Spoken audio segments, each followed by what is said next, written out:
Welcome to the Black Appalachian Coalition's podcast entitled Black Remembering, where we will bring to you the heavy and the hope across the Ohio River Valley. We want to remember who we are, where we've come from. We want to speak to the oral history of what we've done, what we've achieved. We want to speak to the ills that we have experienced while also finding solutions to those problems, those issues. We want to deal with the narrative that has kept us deeply rooted in despair.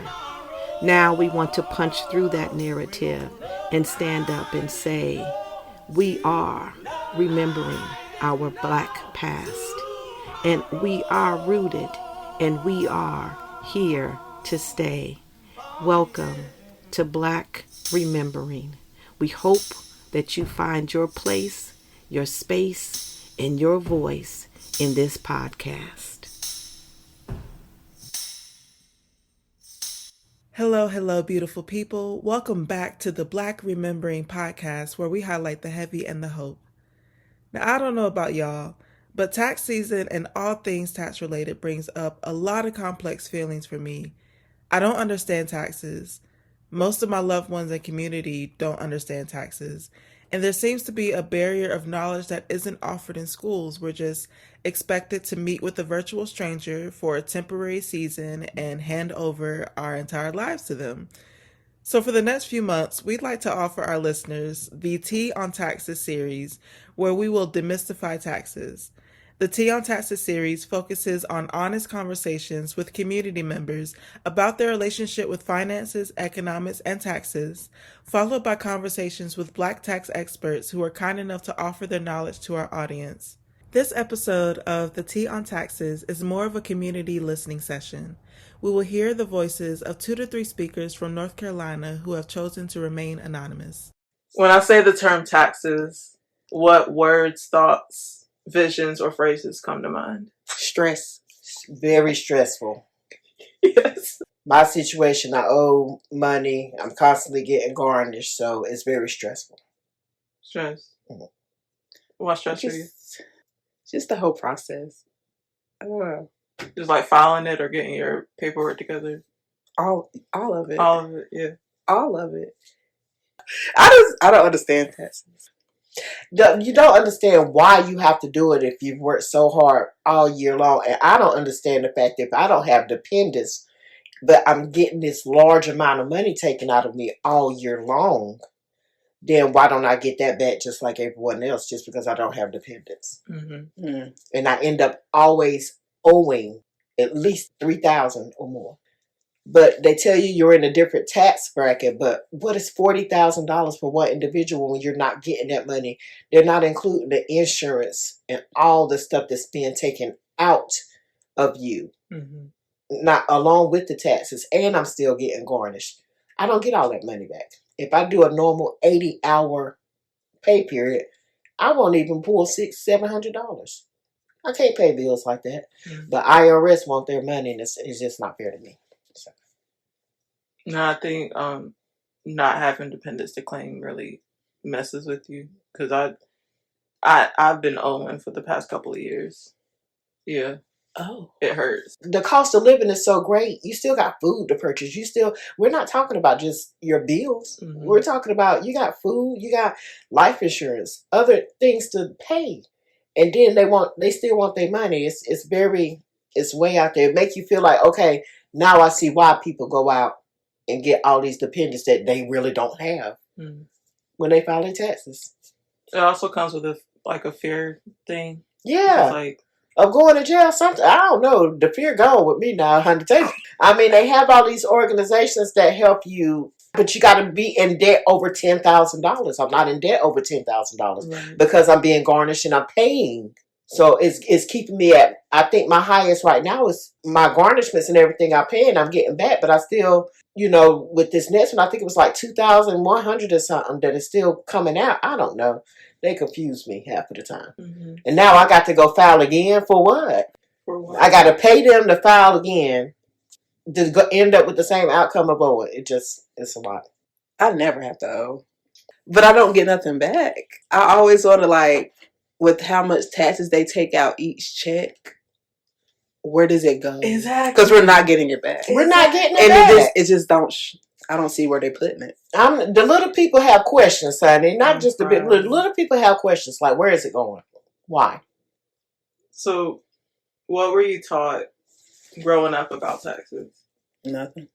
And I feel like that should be part of education. Yes.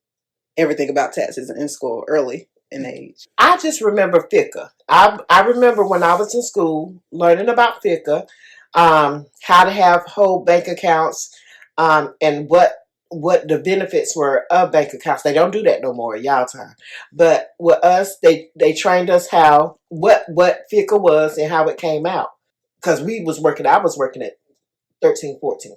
So, but still, and again, to file taxes then, I didn't have to because it was under my mama, and my mama had benefits because she had dependents, and she would get that money back, and she would give us a portion of it because she would file our taxes with hers at the time, even though it would be a little bit, it'd be like summertime jobs.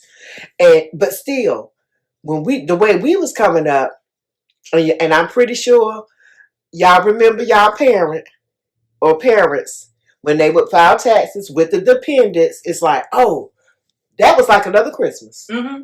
Yeah. It was like positive. Because I had dependents to do so. Now it's like you feel like you lost. Like what was the point of all this? And why do you take out so much and I still get nothing back? Even with the garnishments, even if I get it back, they'll take it with the garnishments and I still end up owing so much. It's crazy. What's FICA? It is a U.S. federal payroll tax. Never It heard stands for the Federal Insurance Contributions Act that is deducted from each paycheck. That's crazy. Mm-hmm. So and then like you just said, you never heard of it because they want to take all this money out of your check, but they don't want to give it back to you.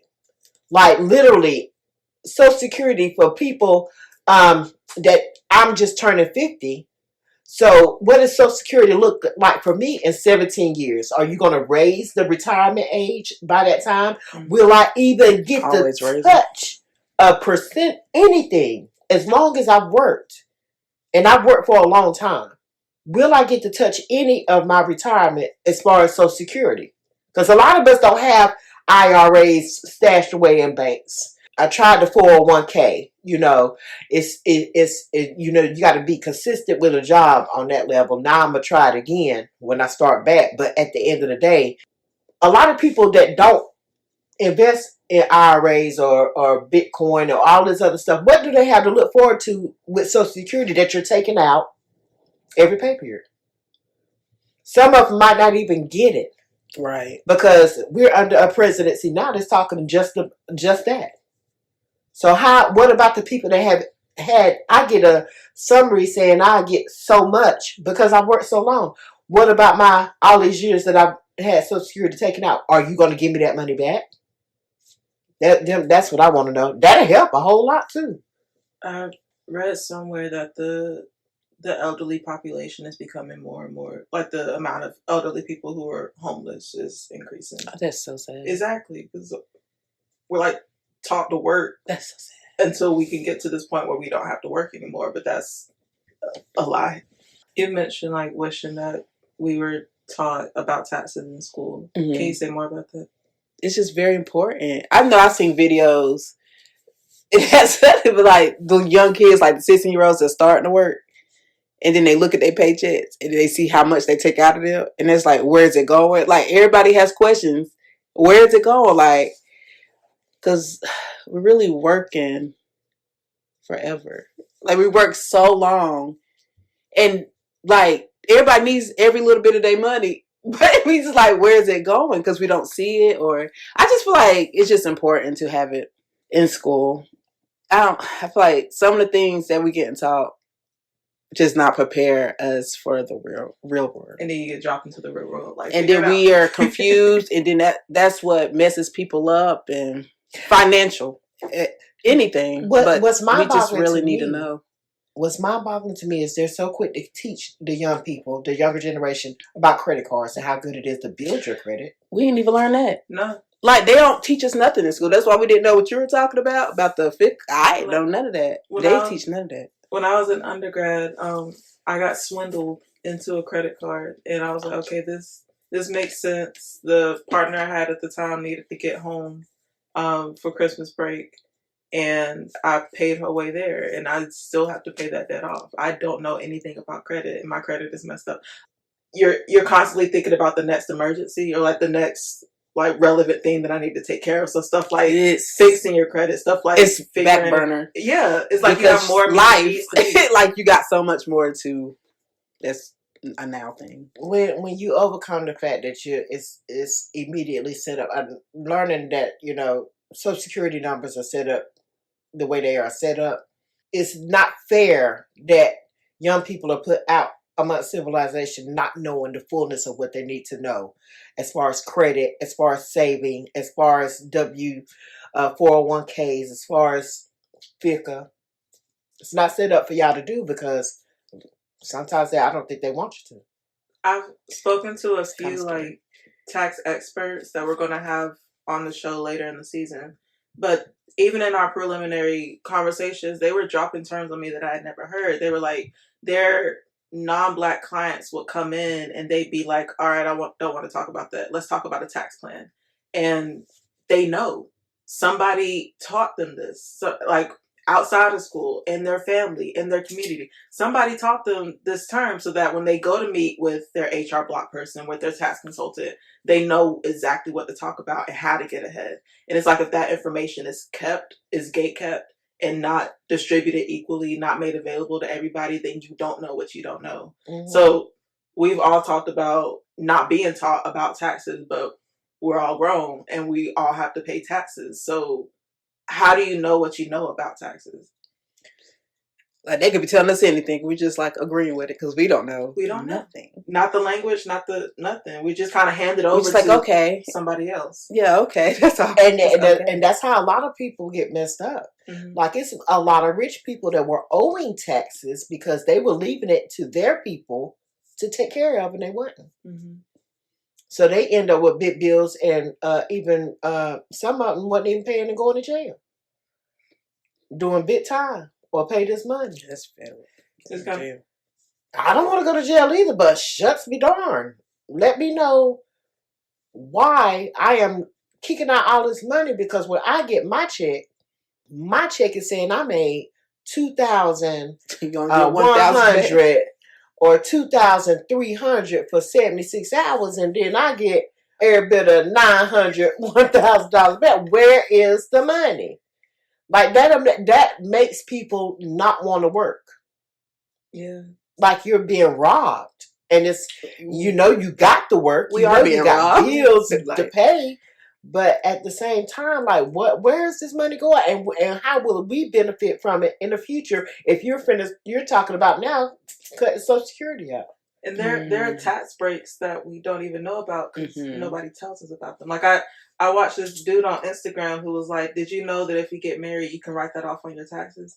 How? You can donate your dress to like a charity that accepts dresses for like people who can't afford dresses. You can write that off. And that's like thousands of dollars you can write off. You can write off X, Y, and Z. And I'm like, I knew about Goodwill. Now I know you can go to Goodwill and they'll give you a form. They'll ask you that question. Yeah, but as many times as I've gone to Goodwill and they've been like, do you want a form? I got somewhere else to go. So I'm like, no, never mind. But that's an easy tax break. Right. That's skipping over every single time. Even in healthcare, uniforms, purchasing uniforms, things like that. Those are tax breaks I didn't know about until I go in and be like, well, did you buy any of this or do this? Me with healthcare and my health been in such a hot mess for the past 3-4 years.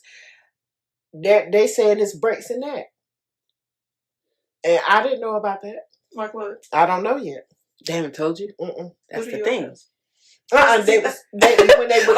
You're telling me that this is like we have tax breaks, but you're not explaining right, so exactly. And then with insurance, we're supposed to get papers to put in for our insurance too. I haven't received that yet. I want to know how to go about filing my insurance because you're supposed to get breaks for that, for even having health Right, because they take it out. Because they take it out. That's crazy. When I go this time, I'm going to make sure I have a printout of all of, especially, I got my W-2. I want a printout. Tell me what I need before I come and what form I need to have. That's why it's good to make appointments ahead of time so they can tell you, discuss with you what all you need as far as health wise. What papers do I need to help me with my bills and all this stuff I have accumulated with all these surgeries I've had. It's so much. And we have the resources out there. We have the people that are willing to do it. You bringing it to the attention is a lot too, to help other people that really are clueless like we are. You mentioned the mood around tax season, like when you have younger kids and how it's like a second Christmas. So like, could you talk more about the mood around taxes in your household growing up versus when you had young kids versus now? Well, when I was coming up, the mood was we all went. She would tell us that she was going to file her taxes, and she had an agent. She had an agent that would come out and file them at her house. They would come to a lot of people door to door that didn't have transportation, so they would come and do it, with them, and then they'll get whatever they needed in, and my mama would get this big old check. And back then she was get your clothes on, y'all. And that's how it was. That's how it was. She'd be like, "Come on, y'all, let's get your clothes on. We got to go up here. We got to go do this, that." And that's how we got. She would give us a certain amount of money, but she would make sure when she put it in our hand, we was out and about to get what she wanted us to get, as far as our underclothes and socks and shoes and all that stuff, fitted for different things because we was getting bigger. We was kids. Now, when I had my children, it would be like, that's how I used it for Christmas. Like, okay, whatever you don't get Christmas, you can get it with this, that, and the third when I get my income tax money. And that's how I was. I was giving my kids money to help them get certain things with incomes. And believe it or not, the older y'all got, my kids got, the more it went down. The higher the tax bracket, the more it went down. I was like, well, you get more with how younger they are too. Mm-hmm. With the age range. So then it got to where my baby girl, 17. That's when I noticed, oh, okay, wait a minute. I ain't getting nothing back. Nothing. And we was in a dire straight situation. Mm-hmm. So when it's all said and done, it's almost like it's meant to keep the people under a certain tax bracket in a certain. If you got dependents, by all means, and they wonder why they breeding babies like roaches. That's why. That's sad. I know when I worked in the daycare, and it was tax season. I would see how everybody was so happy inside. They getting new cars. Like, everything, and it's like, oh, how about you get back? I said, I don't have kids. I don't get nothing back. You can see like how happy they are to me. Just like, that just worked for nothing. Honey, you got people filing their taxes before the tax season come in. They, as soon as Christmas over, they at H&R Block getting a little tax credit thing. Getting some money now. Before time. Mm-hmm. I used to be able to do that. That's what would help me get my Christmas and stuff.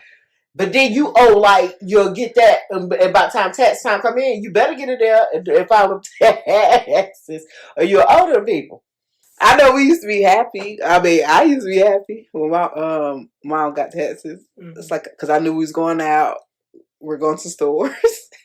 It was just going out to eat. Buffet. Yeah, it was good times. But then now it's, honestly, now for me, it's just like another thing I have to do. It's like, I'm not excited for it. When did that switch for you? Between excitement to like, oh, this is a task I have to complete? When I started work, I used to be so excited. It's like, oh yeah, and now I'm filing to get stuff back, but I said I wasn't getting nothing back. So I was like, dang, well, what am I doing this for? You got to do it so you don't. And it's nothing. But then when I got to the age, like in my 20s, I was like, where's the money going? It's like we don't get nothing back. I got like $400. So I said, oh, they took out more than that. Yeah, the whole year. I remember growing up, it was like happy and excited and almost like a big relief, like an air relief. And then in college, it got stressful. So at one point, they Berea was threatening to not pay my tuition. We get that scholarship. And they were like, "You're gonna have to kick out like $30,000 this year." And I was like, "For who? For what?" And they were like, I had to like get in touch with my parent to get their taxes filed, and without that, I was gonna have to quit basically. So I think that's when the fear started. It kind of switched from like, this is just a thing to like, this is fear. And what bothers me is that there's this fear that's hanging over our heads, but then there's this overall lack of knowledge that isn't provided. I cannot and will not go to jail. I'm speaking into existence. I will never see prison. But I agree. There's this like looming fear of like the IRS and like somebody's going to do this, somebody's going to garnish your wages, somebody's going to like come after you for not doing something that you were never taught. I did mine by myself. And I said, nah, I literally had fear. What I did was I just went in person. I was like, I'm just cancel this and go in person. Because I did not want nobody knocking at my door saying, like, you're getting arrested or something. I was scared. And then for colleges like that go ahead and pay the tuition for you, and your parent having to file, the parent can't go and use that as a point. Couldn't use it at all. Not at all. It's like, I remember filing TurboTax around right before COVID hit, or maybe it was the first year of COVID. I don't remember, but I remember being in Woodfin. But I remember doing it on my phone and being like, "This doesn't feel right. I did something wrong." I think I ended up filing them wrong that year and ended up owing a little bit more. But then we also got like those checks or whatever. So that was a moment of confusion where I was like, this kind of feels like kind of happy I'm getting money back, but also this feels like a trap and right." And since then it's just been owing like. And trying to make sure I get this April deadline, and then being like, well, how do I file an extension? And then since I started filing extensions, rules have changed. First, you had to like file for an extension. Now you just have to like pay a certain amount of money, and they'll be like, okay, you can do it in October, and then you better have that before October, or I don't know what happens. Really? And I don't want to know what happens. It's not transparent, and that bothers me. There's so many rules. So many rules. And I feel like they just add stuff and change it every time. You still don't even know when they change rules or add stuff. And if you get hired, I've known people, I've talked to people. That's why I stay under that 10,000 radar, because I've known people to be over, like not work jobs and not file both jobs and have one exempt and one. And she ended up over $50,000. I don't know, man. And they was literally, she had to work two jobs. One of the checks, she was just basically, that check was to IRS because they couldn't garnish both job wages. That's scary. I wonder if they was taking all of it. They was giving her like $200. Oh my gosh. That's scary. I wonder if that's why people don't work as much over a certain amount, because they want something back and just don't want to have those issues.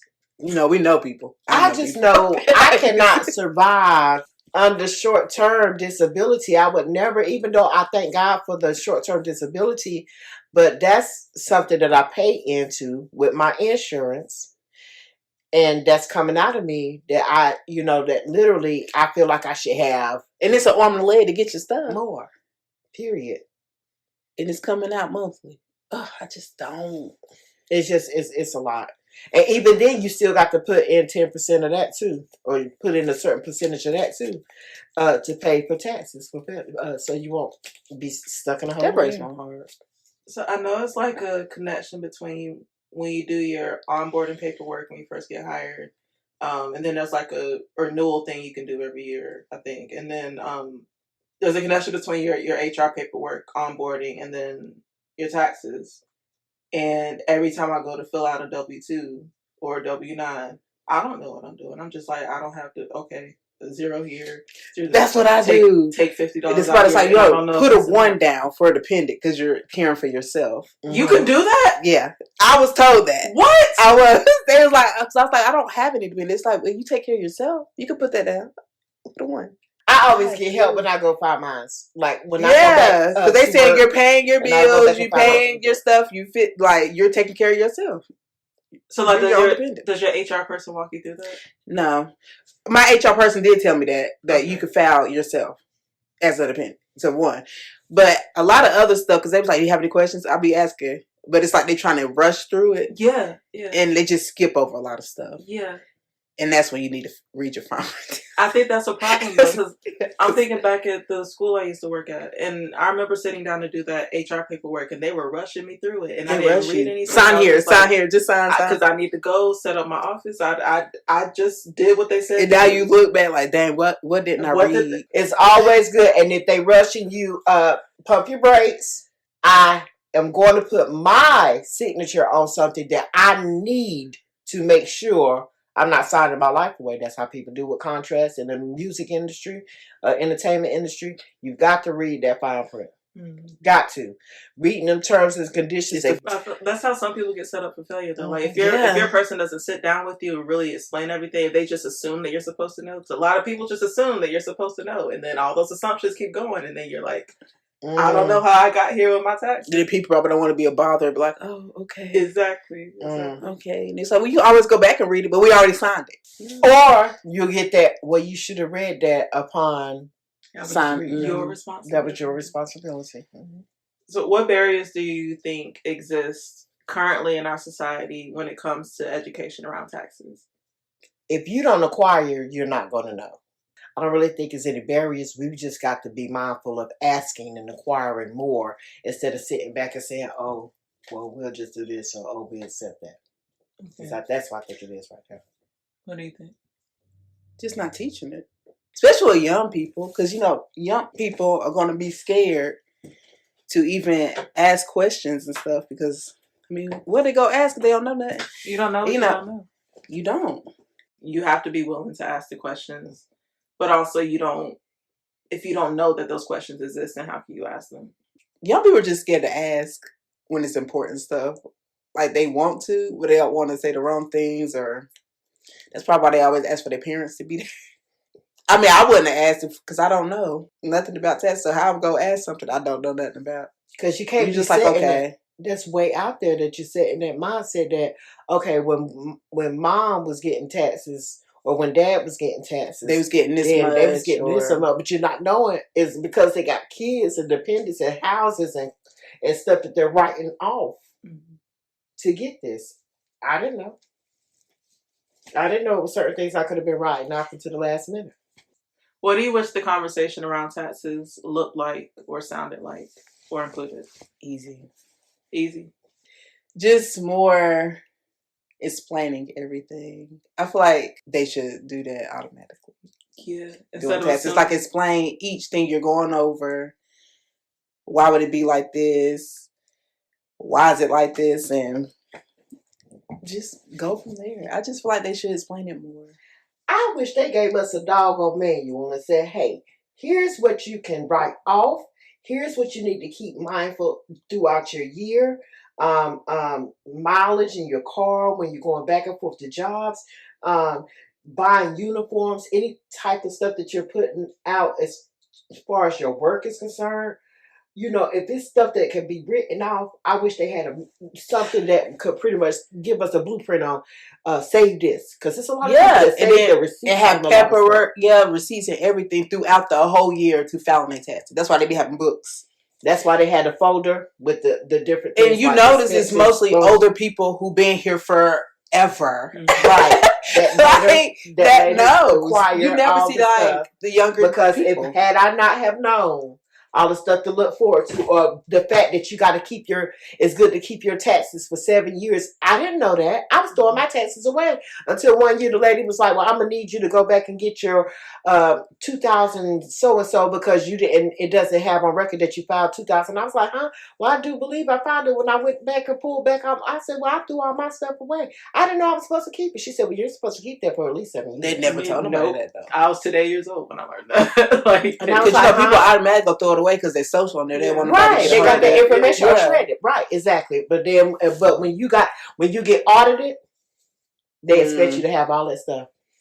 But why is there an expectation without informing people in the first place? How are we supposed to know? Period. I understand. You talk about today years old, honey. I'm today years old, trying to still learn, gain more knowledge on what can I do from this day forward as my age range, because I don't want to be homeless. I don't want to be living on those streets as an elderly. I'm not trying to beg and beg for scraps, trying to keep my insurance going or keep my stuff. That is not fair. They have worked too hard and too long for that to be 13, 12, even younger than that. Still working like dogs. Got all this money taken out for them to still have to work nothing to prove for it. Nothing. Even buy food. Like medicine. The stuff that they worked hard for that came out their stuff each year. Kicking out arms and legs just to buy. Don't even help take care of them. It don't make no sense. What do y'all think the world of taxes is going to look like in the future? Worse. I feel like it gets worse. I really feel bad for the next generation. Like it's still getting worse. Even though they work. Cause I feel like the generation now is more. They work more. They're a different breed. They're a different breed. They're getting out there working. They're stepping out the box. Mm-hmm. They're stepping out their comfort zone. I mean, because they see what their parents like. Oh, I don't want to struggle like that. Mm-hmm. I need to go ahead and do this now. But then I see young people's like they're really stressed and they're like 19 stressed about the next day. Like, okay, I need to do this and that. That's not living. They still probably don't know nothing. It's a hustle culture too. It is. Like, everybody got a side hustle even at a young age. It's crazy. And then with society and what's going on now with AI and all these robots, interventions and stuff taking everybody's jobs and it's standing on the outside looking in. There's no guarantee of a future when it comes down to them working. It makes you almost question the fact of why am I going to college and gaining all these degrees and stuff like this to get a robot to take over my job. That's what's going on in the mindsets right now. Like these young people are sitting here. So that's why it's good to invest. But how do you go about investing? How about you when you don't have, you barely scrounging to make ends meet? But y'all want us to invest in Bitcoin and stuff like that. I'm just learning about Bitcoin. I've been hearing about Bitcoin through my son. You need to invest in Bitcoin. You need to do this, do that. What is it? Just like taxes, I feel like we should know more about that before investing. Before investing. Exactly, my point. It's just, to me, for the future, we need to really start. A lot of things need to change. Especially with voting and stuff like that. Asking more questions like, hey, now when I go and sit down and do my W-2 forms again, you finna take a little time out with me, baby, so I can know exactly what I'm doing here. For real, because if there's a greater investment for my future, and even with what's coming out of me now, I need to know. They tell you to always let them take out a little extra so you won't owe as much, but what is the little extra? Because right now what you're taking out, good gracious alive, I feel like you're already taking my paycheck. Why is there so much guesswork? Like, just tell me a number. Give me a solid suggestion. If y'all could ask a tax expert one question about taxes, what would it be? All the tax brackets. But like, what do I need to save? Which I should do. I'm actually going to do it when I go in to do my taxes. Like, what do I need to do for the whole year for next tax season? Like, what do I need to save? Mm-hmm. What can I file on my taxes to get it back? I was like, I need to know because I know nothing. I'm an ass. I would like to know the same exact thing. Like, how much do I need with so much coming out of me now with insurance and all of this stuff? Is it a good idea to have this high insurance? Is it a good idea to have all these life insurance policies? I mean, I don't want my family to have to input a dime when I leave this earth. But at one point, are we taking it to the extreme to get a $50,000 policy? Like, it's so much that's coming out of me at this point, along with taxes. Like, how much more can I put in it to not pay? I remember I ran into, this woman, she was talking and she was like, yeah, we work.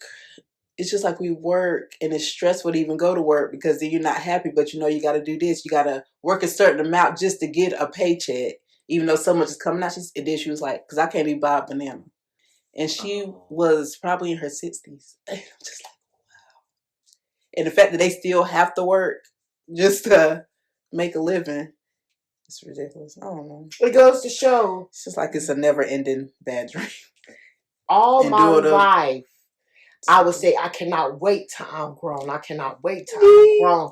Now, I don't want to be grown no more. I don't want to be grown. I don't want to be grown no more. I want to be a child again. I want to go outside. I don't even look at it like, until the they street don't have lights that come stress. on. I want to go outside and run until my mama say, come in and it's dinner time.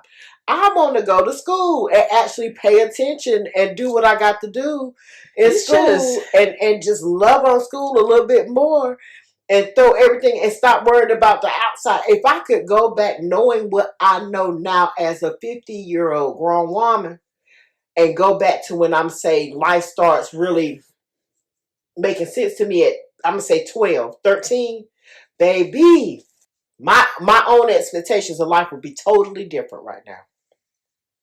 Life can't just be working and dying. And that's how people see it. But that's capitalism. It's like where you mentioned being in a bad dream and in a loop. That's what it is. I want to go frolic in the field somewhere. I want a farming to live off the grid. Like, I want to go outside and cahoot with my goats. I don't want to do this. Right. Go and make me a whole live tree house and just chill up there with the birds. What y'all talking about today, birds? For real. Because right especially now, if you owe so much, it is. Because, a lot of Americans are in debt.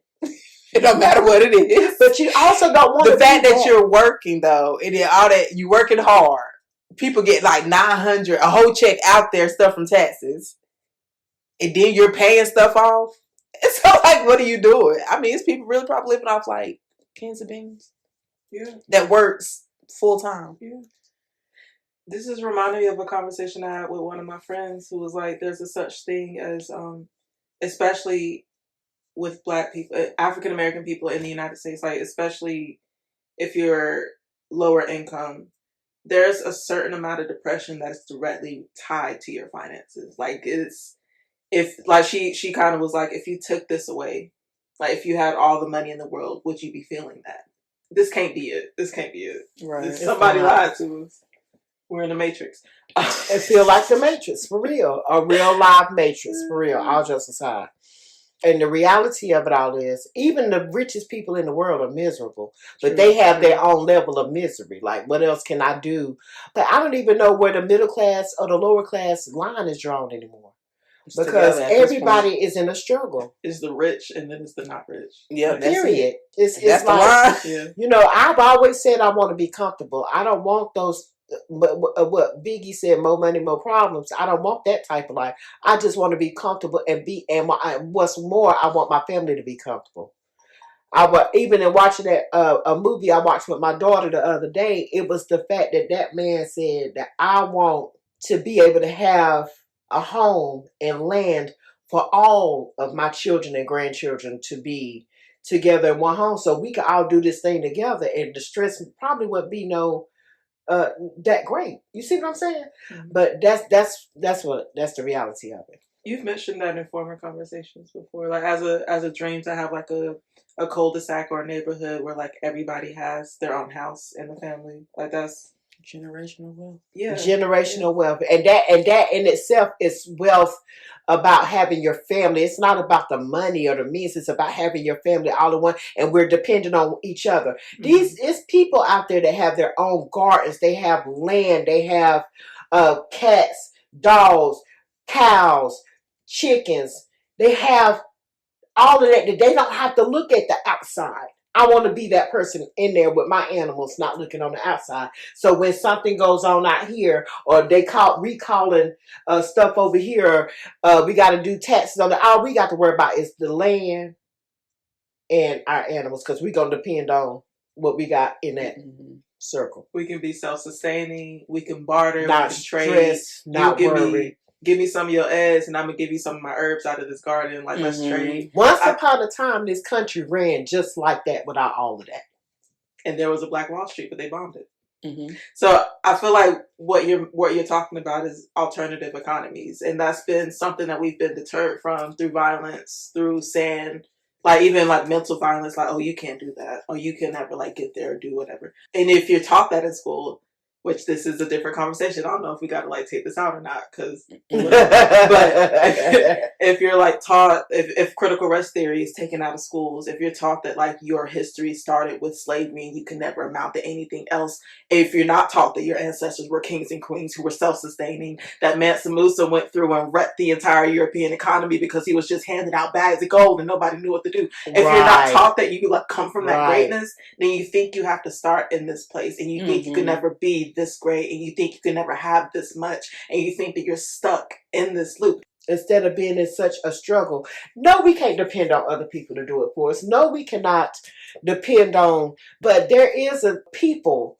out there that don't mind giving to others to better them.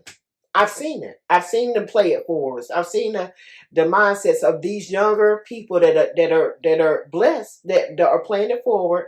And I don't understand why we're still the great American melting pot in a place of depending on the little people's taxes to get through this country. So considering your former and current relationships with taxes, what are your hopes for your relationship with taxes, finances, economics in the future? Just to understand it more. I would like to learn from what I'm doing wrong to keep being in the negative.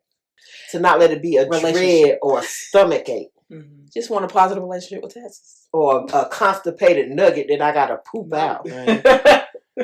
Let's go get this done. That's why. Let's go get this done. Let me be able to not when as soon as the new year come in, be stressed automatically because you got to file a tax. I mean, and I don't have 10 jobs. I just have one. I can only imagine the people that have multiple jobs. I would just love to be well educated. Yes. And then help other people. Yes. Who don't know nothing about tax. Yes. Because I want everybody to be you know what? That is a yes. Period. I love that. So would y'all mind doing me a favor and stating your age, where in Appalachia you grew up, and one piece of information from this conversation that you're going to take with you? I am 50 years old, born and raised in Asheville, North Carolina. What I'm going to take with this conversation is figuring out a tax plan and to better utilize my work ethic and what to do throughout my year to make it better for next year, that I won't owe so much or keep being in the hole. Thank you. I'm 28 years old. I was born in Asheville, North Carolina, raised in Hendersonville, North Carolina, back and forth.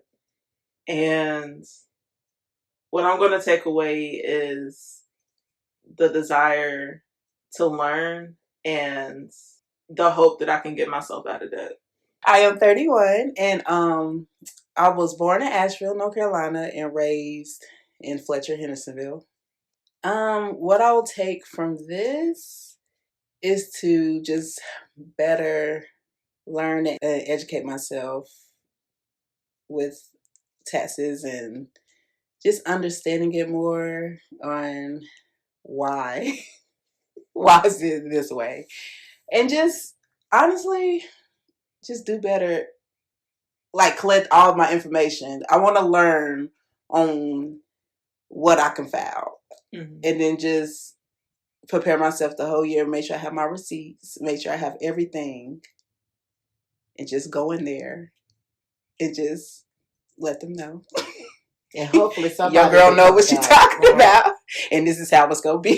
This is how we're finna do it. Real quick, this is not one of the questions I have, but have y'all ever like worked with a tax expert who was Black? No. No. I have. Well, you have. I have worked with a tax preparer. Prepared. That was African American. Okay. But and I did gain a little bit of insight on what she was telling me. That was years ago. That's when I was learning to keep my receipts for my uniforms and things like that. Mm-hmm. My shoes, my scrubs, anything. Even with school. Mm-hmm. What you kicking out for the class? Like I was able to keep stuff like that and learn to keep my stuff like that. But then after a while, it becomes a part of did it help or did it not help? Because it really. I for sure need to take a tax class. Have you ever worked with anyone? Mm-mm. I've never worked. Up until this year is my first time like speaking with a tax expert who was Black, and that's the first time I heard about a tax plan. I didn't know you could write off like your school expenses and your uniforms and stuff. Like a part of why I wanted to start this series is because I'm very, very, very ignorant when it comes to taxes and finances and economics. And I feel like a lot of college students know that too. Yeah. Because they don't. They just throw you to the wolves. Unless you're a business major, and a lot of people aren't business majors or marketing majors or whatever. No. I'm going to take what you said away as well. Learning all the information to bring it back to people. Because I think it's... Especially in the community. Community. It's that part. It's not knowing and not knowing what questions to ask, and that knowledge being gate kept by other communities to where it never reaches our communities. So we got to share the wealth, because knowledge is wealth.